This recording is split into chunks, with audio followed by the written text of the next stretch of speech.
Please do like, share and subscribe and press the bell icon.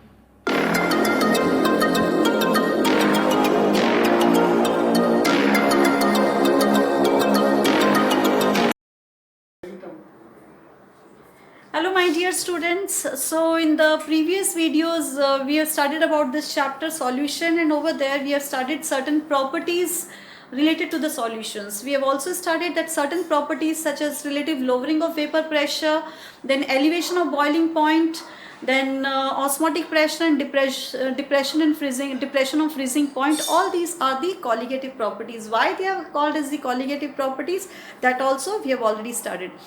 Then at the same time we also know that every solvent or a liquid, every solvent has got some vapor pressure associated with it, and when we add a non-volatile solute to it, what happens to the vapor pressure? That is, the vapor pressure decreases. Now as the vapor pressure decreases, that means the tendency to form the vapors decreases, we can say rather. So as the vapor pressure decreases, the boiling point of the solution, now earlier it was a solvent but you are adding a solute to it, so it becomes a solution. So the boiling point of the solution increases because the vapor pressure is decreasing, so the boiling point has to increase. Now as we are adding a non-volatile solute to the solvent, you just imagine a solvent which is earlier, that is a pure solvent which has got some vapor pressure, and when you are adding a solute to it, the vapor pressure gets reduced. So when we compare the initial vapor pressure of the solvent and the vapor pressure of the solution after the addition of this non-volatile solute, this comparison we also call it as a relative lowering of vapor pressure. So from this relative lowering of vapor pressure after the addition of a solute to the solvent which we are getting, we can find out the molecular mass of a solute. Now let us see how can we find out the molecular mass of a solute from the relative lowering of vapor pressure. So now according to the Rowlett's law, the relative lowering of vapor pressure of a solution which contains a non-volatile solute, it is given by this equation, that is P0 minus P upon P0 is equals to mole fraction of the solute, that is chi of solute.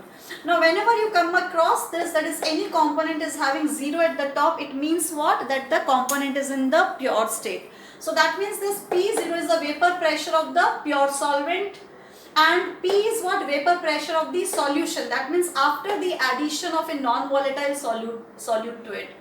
And chi of solute means what? That is the mole fraction of the solute. Now what is the mole fraction? If you remember, right, in the very first video I told you what do we mean by mole fraction.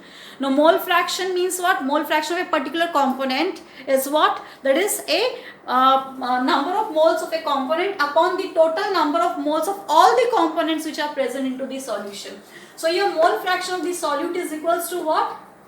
Number of moles of the solute upon number of moles of the solute plus number of moles of the solvent. Let us assume that is the number of moles of the solute, let it be small n, and number of moles of the solvent be represented by capital N.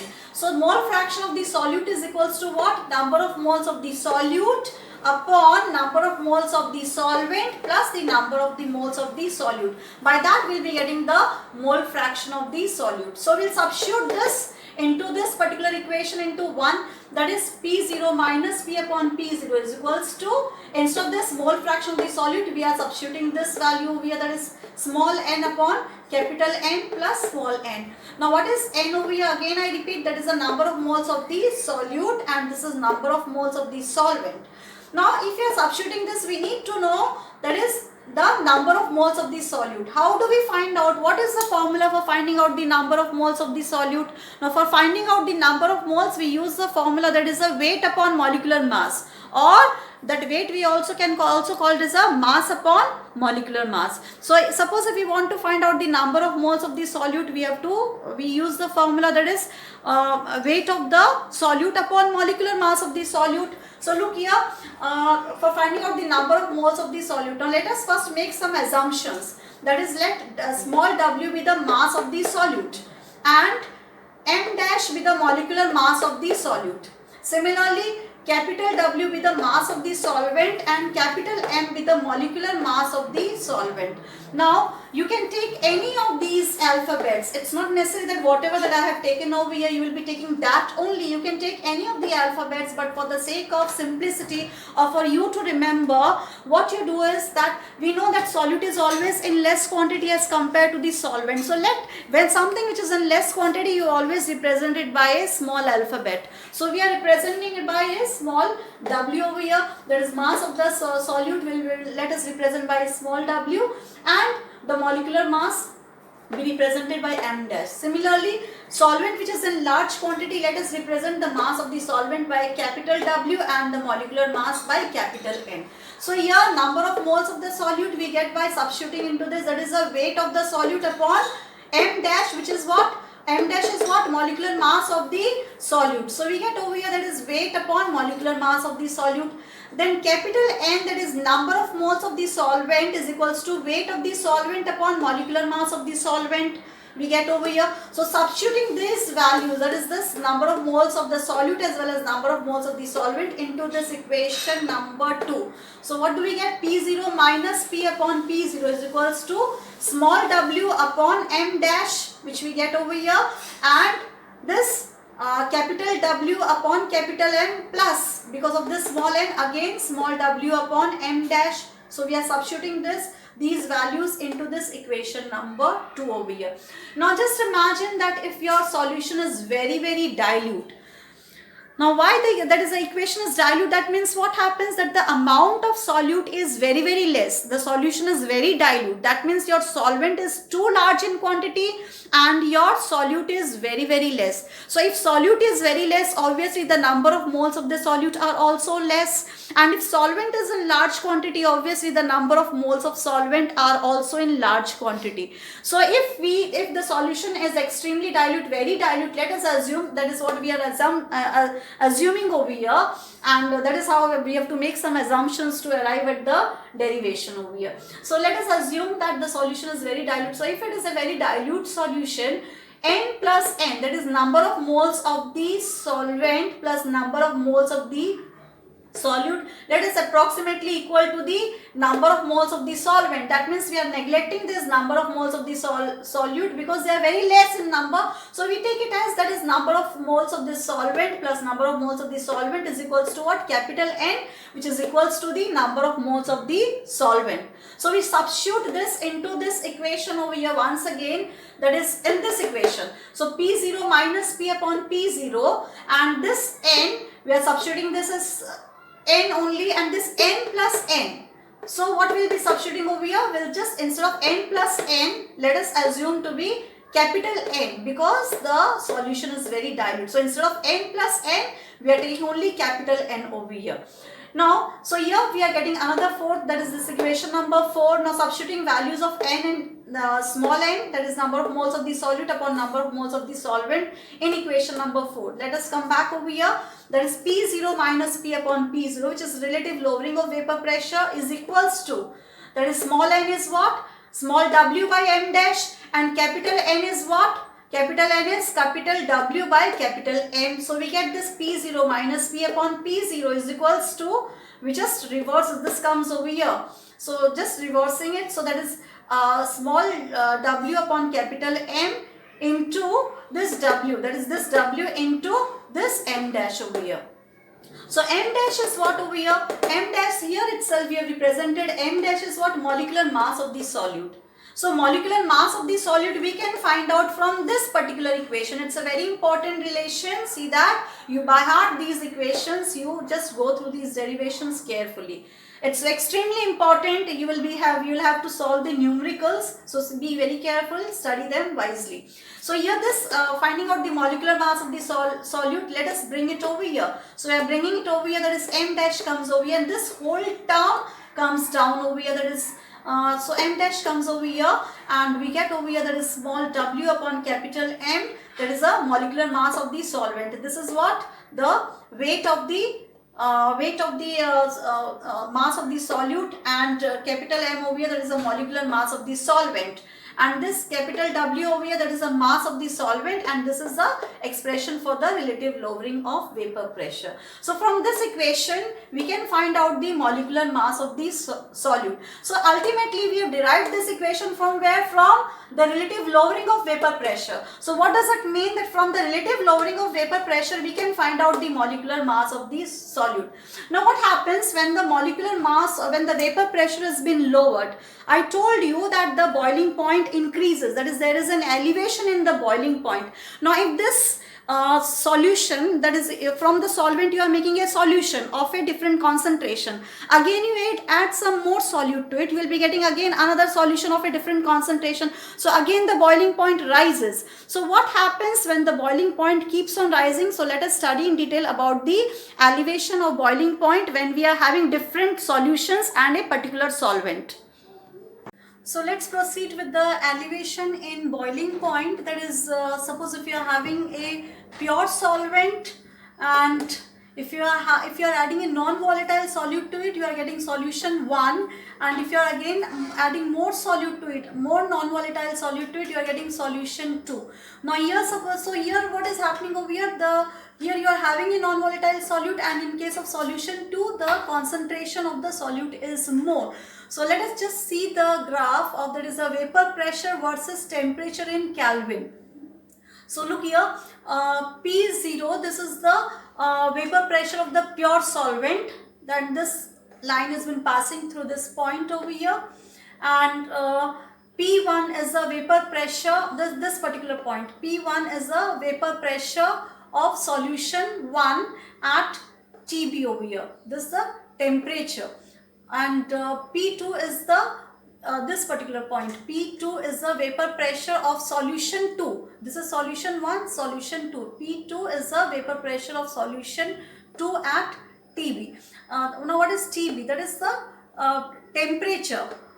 Look here, we have taken on this side, these are the temperatures plotted, and over here these are the vapor pressures, and this particular curve is for pure solvent. So if you it is passing from here, and if we drop it down, so this is what? TB. Now what is TB over here? That is the temperature at which this pure solvent, it is boiling up, that is it starts boiling. Then for solution 1, again this curve, it passes through this particular point B, and if we drop it down, that is the temperature increases. Let us represent it by T1. For solution 2, this curve, it passes through C. So that means it is P2 over here. For solution 2, the vapor pressure is P2, and if we take this curve much higher, that is it boils at this particular temperature, the temperature will be T2 over here. So elevation of boiling point for solution 1. Look here, for solution 1, elevation of boiling point for solution 1, that is this solution over here. We are bringing it down over here. So elevation of boiling, that is boiling point for the pure solvent was TB, but elevation of boiling point for solution 1, it is T1. So what it will be? That is T1 minus TB. Then elevation of boiling point for solution 2. So it's T2, it is boiling at temperature T2. So if we find out the elevation means what? So that will be what? T2 minus TB. So here we get the elevation of boiling point for solution 1 is equals to T1 minus TB, and that is equals to, when we are finding out the difference, so delta TB1. Then elevation of boiling point for solution 2 is equals to T2 minus TB, or over here look here, T2 minus TB, that is delta TB2. Now let us assume that BD and CE are straight lines. I repeat, BD and CE are straight lines. Now suppose if BD and CE are straight lines, we are just assuming it. Therefore ABD and ACE, I repeat, ABD and triangle ACE, these triangles are similar triangles. So if these are similar triangles, what will happen? That is AB upon AC. AB upon AC is equals to, over here, that is AD upon AE. I repeat once again, these two triangles are similar triangles. that is ABD and ACE. ABD and ACE are similar triangles. So if these are the similar triangles, obviously AB upon AC, which we are writing down over here, AB upon AC is equals to AD upon AE or AD upon AE over here. Now what is AB? AB is what? That is T1 minus TB. And what is T1 minus TB? We have found out over here that is delta TB1, or we can write it down once again over here. AB is what?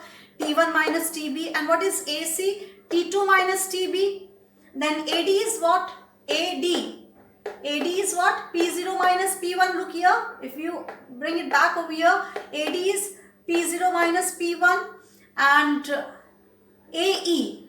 AE is what? P0 minus P2. So that same thing we are writing down over here. That is AB is T1 minus TB and AC is T2 minus TB. Similarly, AD is P0 minus P1 and AE is what? P0 minus P2. So T1 minus TB, we already got it as delta TB1 and T2 minus TB is delta TB2. And P0 minus P1, let it be, that is, we are finding out a difference. So delta P1 and P0 minus P2, delta P2. We get a relationship over here. So between this temperature and the vapor pressure over here. So what is this? Again, we just write down that is P0 is what? Vapor pressure of the pure solvent. P0 is the vapor pressure of the pure solvent. Here I have written down over here. So again, let us just go through it. What is P0? P0 is the vapor pressure of pure solvent. P1 is the vapor pressure of solution 1 at TB. Look here, P1. This P1 is the vapor pressure of solution 1 at TB.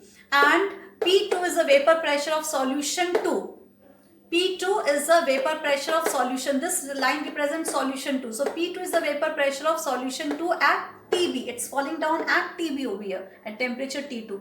So from this particular, we come back to this equation number 3 over here and we get a general equation over here. That is delta TB, that is change in the boiling point. This delta TB1 upon delta TB2 will generalize it as delta TB is proportional to delta P over here. So we get it over here, that is delta TB is proportional to delta P. So therefore, this is, let it be our equation number 3. Then we have also studied some time back, that is according to the Rowlett's law for dilute solution, P0 minus P upon P0, that is relative lowering of vapor pressure, is equals to small w upon m. What was the small w? That was the weight of the solute upon this m upon capital W upon m dash. M dash was the molecular mass of the solute and this capital M was the molecular mass of the solvent and this capital W was the weight of the solvent. So here P0 minus P upon P0 is what? Delta P0 P, this particular term P0 minus P, that is delta P upon P0 is equals to small w upon this capital M upon capital W into m dash. Therefore, this delta P is equals to, we bring this P0 over here, this P0 we are bringing it over here. So delta P is equals to P0 and this M, capital M, we are bringing it along with P0. So delta P is equals to P0 M into, what is remaining? This small w upon Wm1 is remaining. So that is into small w upon Wm1, or this delta P is proportional to small w upon Wm1. How we get this proportionality sign? Let us assume that this P0m, this is P0m is a constant. So if P0m is a constant, we can put this proportionality sign, that is delta P is proportional to small w upon Wm1. So this is our equation number 4.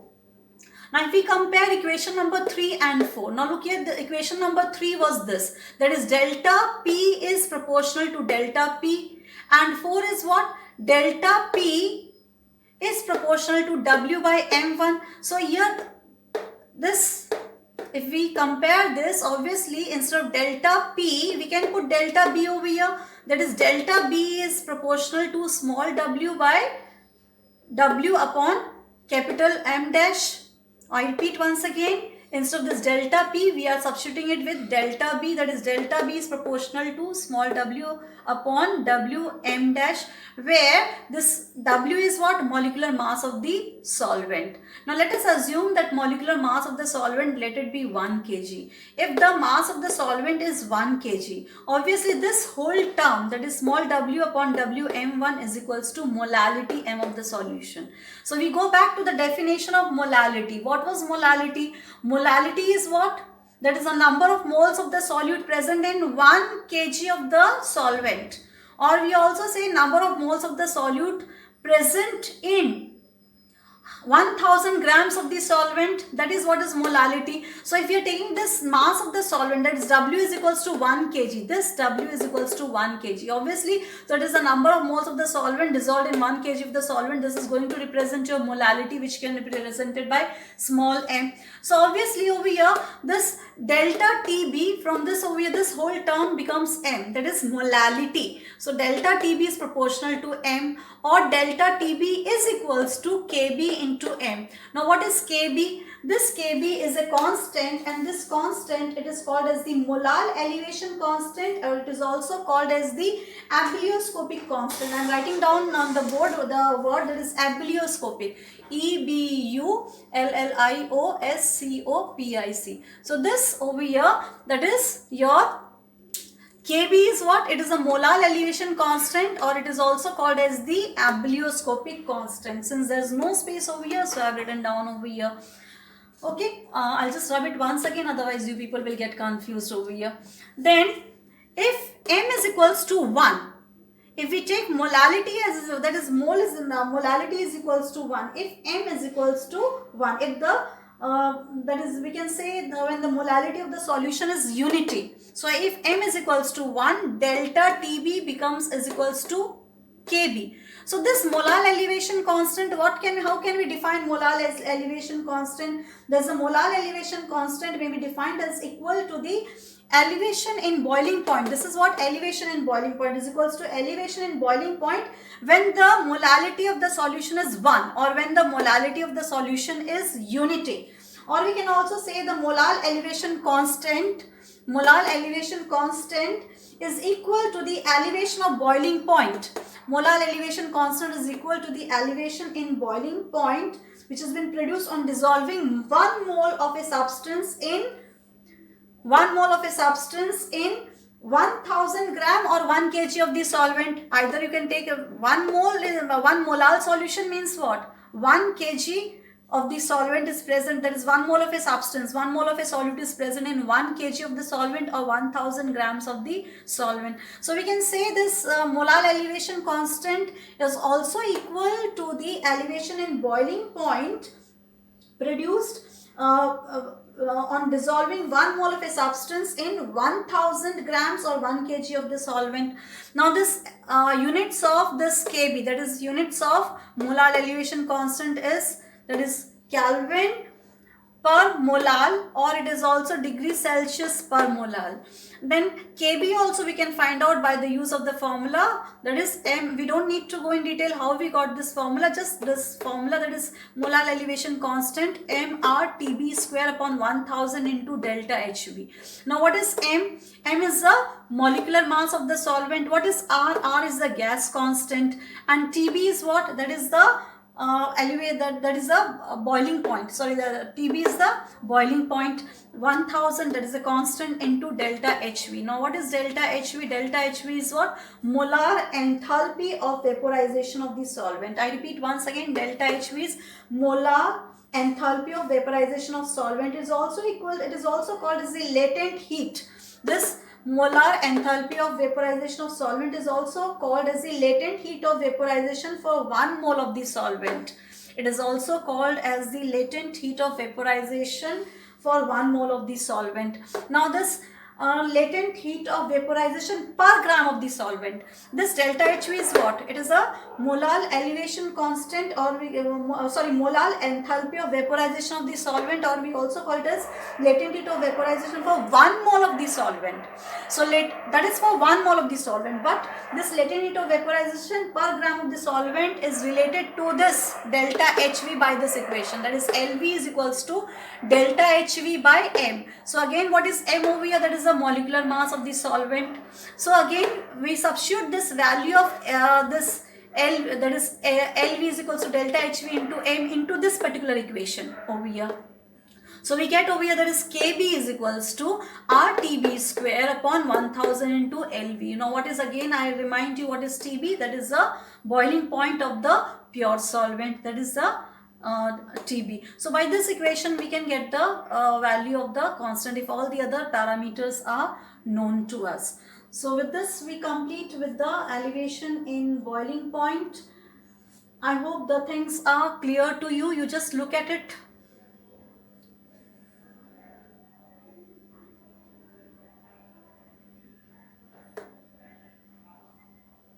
Okay, so everything we have gone through it. Alright. So with this we have completed with the elevation of boiling point. We'll proceed further. Thank you.